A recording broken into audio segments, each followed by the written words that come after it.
Something you see a lot when you listen to political discourse is accusations that you need to step outside of your echo chamber, you're in a bubble, and although it's usually true in a sense, pointing this out doesn't really seem to be very productive. This is because the concept of what we may call an echo chamber can really be expanded to the sum of the past and present environmental forces that shape almost every aspect of our being. The everyday comings and goings of our lives, where we've been, who we've associated with, and the media we've consumed. The sum of all these things come to be in a way a deep part of our identity, and they often bring with them emotional attachment. It can be our family, our friends, our memories and experiences. When we talk about something like politics, we by necessity have to extrude a worldview that is compatible with what we've already experienced, those things. Now, any responsible worldview should be one that is always open to new information, but it's usually in the messaging of this information where things can get lost. When the conversation gets heated, what usually happens is people sometimes feel like the person on the other side is just trying to invalidate them and their experiences to push some grand narrative.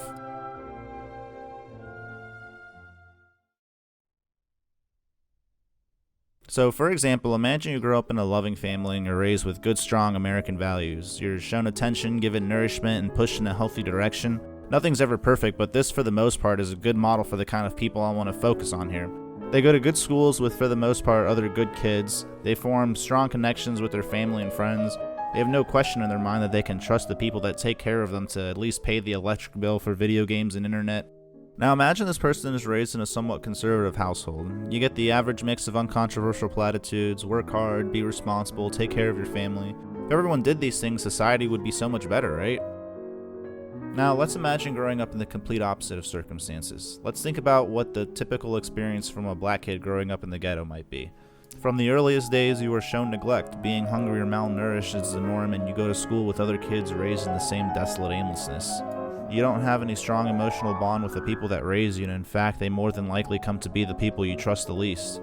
You look around and you see full-scale injustice. Your community is treated like a war zone that just needs to be quarantined from the rest of society while politicians debate whether or not they should be cracked down on harder. How did things get like this, you may think? Well, even the most cursory glance at American history will paint a pretty brutal picture when it comes to black people.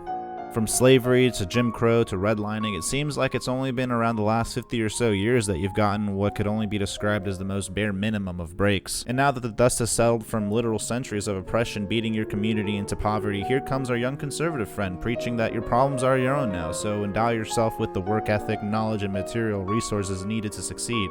Just like I didn't have to do. Predictably, there's bound to be a big disconnect between these two populations. Can you really blame either for what their view on what reality is? Coming from the side of social justice, it can feel incredibly dismissive when the other side just doesn't see what the big deal is anymore. The racist laws are all gone now. Everything should be okay now, right? Just like work hard and don't tread on me. Well, this is where things can get heated and you get called a racist, and it's an unfortunate failing of human psychology to prescribe behavioral flaws to character rather than circumstance. I mean, think about it. When someone cuts you off in traffic, your first thought usually isn't, wow, that guy must be going through a hard time, or maybe he's late for work. No, you're gonna think that guy's a total piece of shit. This same pattern of behavior carries over to the discourse as well, and as we'll follow along our vicious cycle, the next thing we should expect is our conservative friend to obviously feel burned. I mean, come on, all I said was that people should take responsibility for their actions. You're really gonna lump me in with all the Hitlers and KKKs of the world? You don't know my story, you don't know who I am. I've worked hard to be where I am today, and I think everyone's capable of it. While this limited perspective is easy to have, it isn't one that's necessarily hard to open either. Usually simple exposure to how other people live their lives is enough to kindle the realization that it's not always as easy to pick yourself up as it is for others. That it's unequivocally dumb as shit, and thus insanely cruel to expect problems like generational poverty to just solve themselves. But this takes work, and you've already made up your mind on the character of the opposition, so why bother? It's easier at this point just to go back to doing literally anything else. Unfortunately for the people facing the brunt of the negligence, there is no respite. They live these issues, and that's really the tragedy of it all. It's not that people are necessarily bad for not helping or even wanting to help. The problem is that our lives are typically lived so far removed from everything that happens in the world. Our worldviews are absolutely products of what we've been raised to see with our own two eyes, what we've been told by our parents, friends, and the media we've been exposed to. Everyone's grasp on reality is going to be somewhat different, and that's fucking scary. The idea that so much suffering in the world can happen while simultaneously being filtered out of existence by those lucky enough not to have the first clue of what's really going on. Our ability to get insular gets even crazier though. Every aspect of our lives as social creatures is part of our worldview. As we grow older and become more attached to these views, it can create these weirdly self-reinforcing notions of truth that can be incredibly hard to question. For example, the entire debate around there are only two genders. You're either a guy or a girl because science. Seems pretty cut and dry if you don't think about it too hard. But there's something you have to realize here. About 500 or so years ago, you can make the exact same kind of argument to justify that non-whites weren't really people. They have different skin color, therefore there are two different types of humans, white and non-white. Jump back to the present, and I think most of us are open-minded enough now to accept that we're all people. Science has shown that in the end there isn't very much deep down that makes us all that different. This is the problem with the category error. We can lump people or anything really into literally any categories we want by any and all scientifically observable traits. Traits like skinny or long hair or walking pattern or yes, even sexual organs. The problem is when we lump stuff into those categories that don't have to necessarily follow from just those traits. It sounds abstract, but it's as simple as don't judge a book by its cover.